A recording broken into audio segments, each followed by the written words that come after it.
सासू माँ को मरे हुए 5 महीने हो चुके थे और मेरे ससुर जी अकेले रहने लगे थे। वह दुखी रहते थे और उनका किसी भी काम में मन नहीं लगता था। थोड़े दिनों बाद मैंने नोटिस किया कि वह मुझको अजीब तरह से देखते थे। मैं उनके इस व्यवहार से बहुत परेशान हो चुकी थी।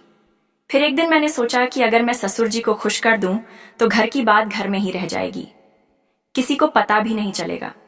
और इसलिए मैंने एक दिन तो हेलो दोस्तों, आज के इस रोमांचक कहानी में आपका स्वागत है। मेरा नाम शिख है और मेरी उम्र 25 साल है। मैं एक शादीशुदा औरत हूँ। मेरे पति का नाम आकाश है और वे प्राइवेट कंपनी में नौकरी करते हैं। हमारी शादी को लगभग 3 साल हो गए थे, लेकिन अभी भी हमारे कोई बच्चा नहीं हुआ था। हमारे परिवार में मेरे पति और मेरे सास ससुर रहते हैं। हम सब अपनी जिंदगी बहुत हंसी खुशी से जी रहे थे। सब एक दूसरे के साथ बहुत हंसी खुशी से रहते थे, पर अचानक हमारी खुशियों को किसी की बुरी नजर लग गई। दरअसल हुआ यह था कि मेरी सासू माँ का एक एक्सीडेंट में निधन हो गया, जिस वजह से हमारे पूरे परिवार में शोक की लहर छा गई। सासू माँ की मौत के बाद सभी अंदर से टूट चुके थे। हमारे ऊपर ऐसे तो दुखों का पहाड़ टूट पड़ा था। सासू माँ की मौत के बाद मेरे ससुर जी बहुत ज्यादा दुखी रहने लगे थे। मैं जब भी मेरे ससुर को देखती थी, वो अकेले में बैठे बैठे रोते रहते थे और सासू माँ की याद करते रहते थे। मैं और मेरे पति ससुर जी को इस हालत में देखकर बहुत ज्यादा दुखी हो जाते थे। हम यही सोचते थे कि काश सासू माँ जिंदा होती तो ससुर जी की यह हालत नहीं होती। मैंने और आकाश ने उन्हें बहुत समझाया था कि आप ऐसे मत करो, आप घर के बड़े हो, अगर आप ही टूट जाओगे तो फिर हमारा क्या होगा। हमारे समझाने से कुछ वक्त तक वह ठीक रहते थे, लेकिन अकेले में फिर वैसे ही हो जाते थे।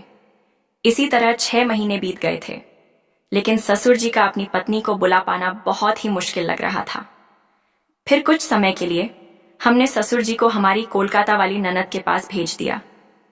डॉक्टर भी हमेशा यही बताते हैं कि अगर हम घटनास्थल वाली जगह से किसी को दूर जाते हैं तो घटी हुई घटना कुछ पल के लिए हम भूल जाते हैं।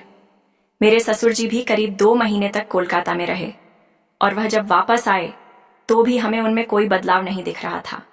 उनमें वैसे तो कोई बदलाव नहीं आया था, पर हाँ, मैंने उनमें एक व्यवहार, अजीब सी बात नोटिस की थी। मैंने नोटिस किया था कि वह अक्सर मेरे शरीर को घूरते रहते थे या फिर कभी कभी मुझे छूने की कोशिश भी करते रहते थे। मुझे उनकी यह हरकत बहुत ही अजीब लग रही थी, क्योंकि इससे पहले उन्होंने कभी भी मेरे साथ ऐसी हरकत नहीं किया था।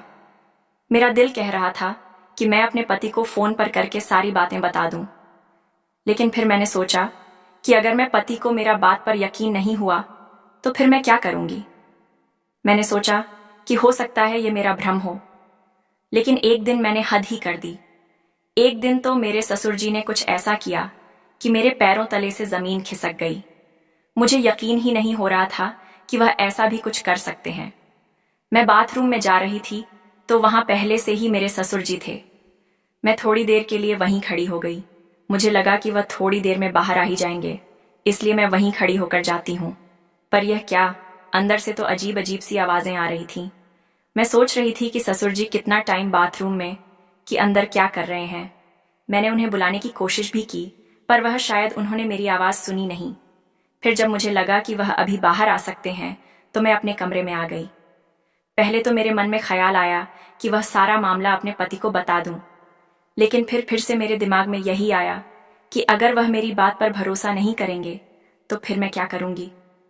यही सोचकर मैं रात भर जागती रही और मुझे नींद ही नहीं आ रही, क्योंकि इतने दिनों से जो कुछ भी हो रहा था वह बहुत ही अजीब था। मेरे पति ने मुझे प्यार करने के लिए कहा, लेकिन मैंने कहा आज मेरा मूड नहीं है, और इतना कहकर मैं उनकी तरह पीठ करके सो गई। मेरी सारी रात जागते हुए निकल गई और दूसरे दिन मेरे पति को शहर से बाहर किसी काम के लिए जाना था।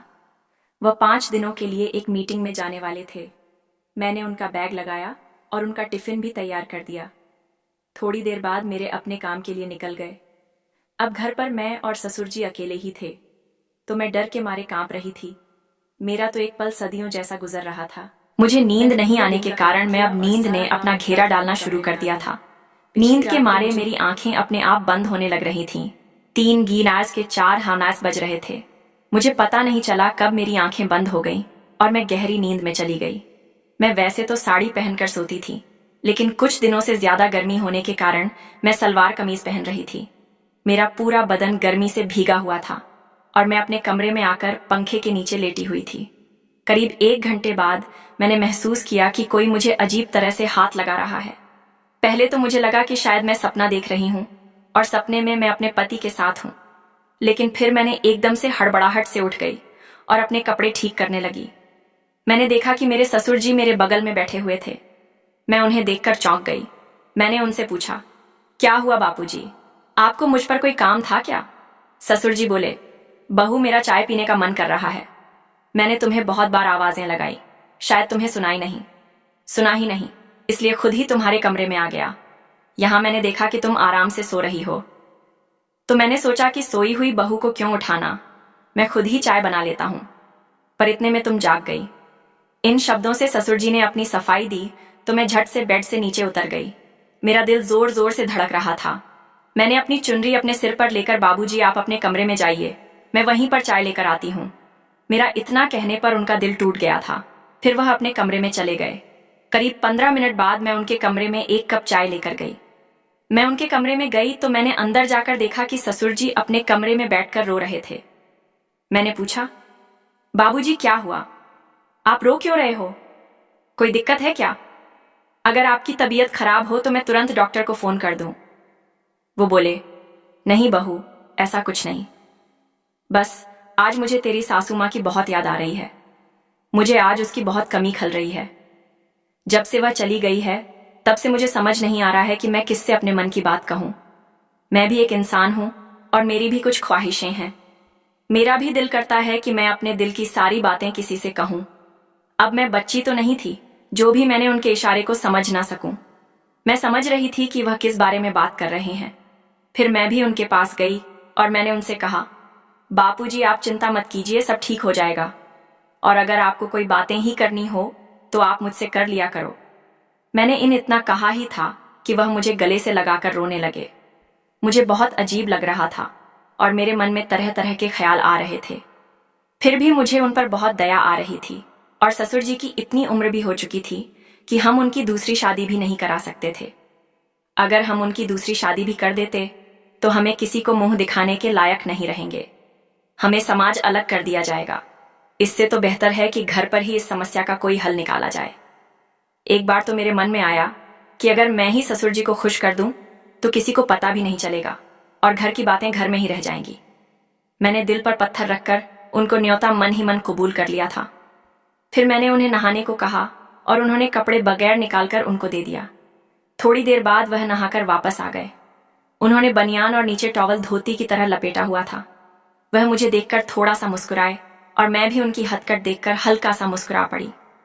फिर अगले दिन जब सुबह की चाय देने के उनके कमरे में गई तो मैंने देखा कि वह शायद तौलिया लपेटकर सो रहे थे।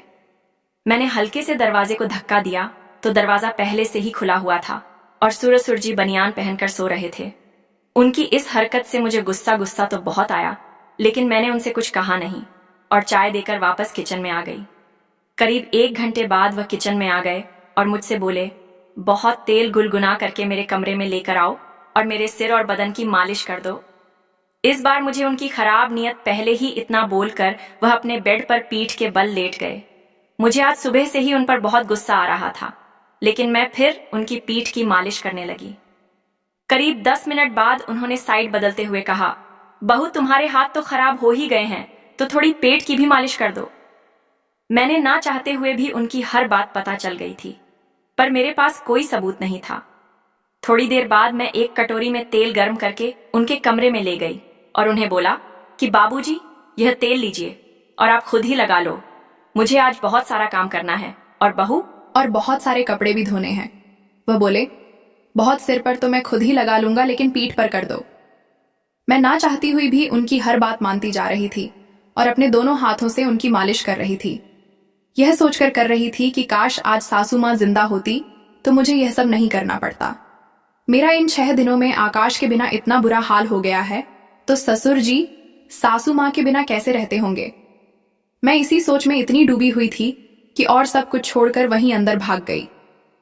थोड़ी देर बाद ससुर जी भी मेरे कमरे में आ गए और बोले, क्या हुआ बहू, तुम सब कुछ छोड़कर यहाँ क्यों चली आई? क्या तुम्हें आकाश की याद आ रही है? क्या तुम्हारा उसके बिना दिल नहीं लग रहा है? तुम मुझे बताओ कि तुम्हें क्या परेशानी है। तुम्हें जिस चीज की भी कमी होगी मैं वह तुरंत पूरी कर दूंगा। मैं तुम्हें अपनी बेटी ही मानता हूँ और मैं तुमसे अपनी बेटिया की तरह ही प्यार करता हूँ।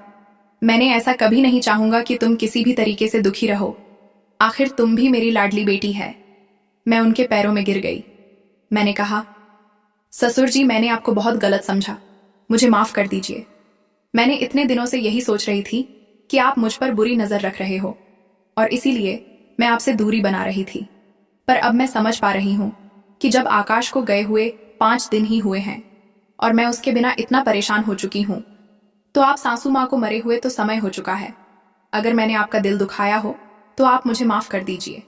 अब से मैं आपकी हर तरह से देखभाल करूंगा और आपकी बेटी बनकर रहूंगी। तो कमेंट करके जरूर बताइए आपको ये कहानी कैसी लगी।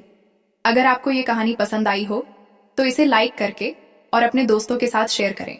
आगे भी ऐसी रोमांचक कहानियां सुनने के लिए हमारे चैनल को सब्सक्राइब करें और बेल आइकन को दबाना ना भूलें।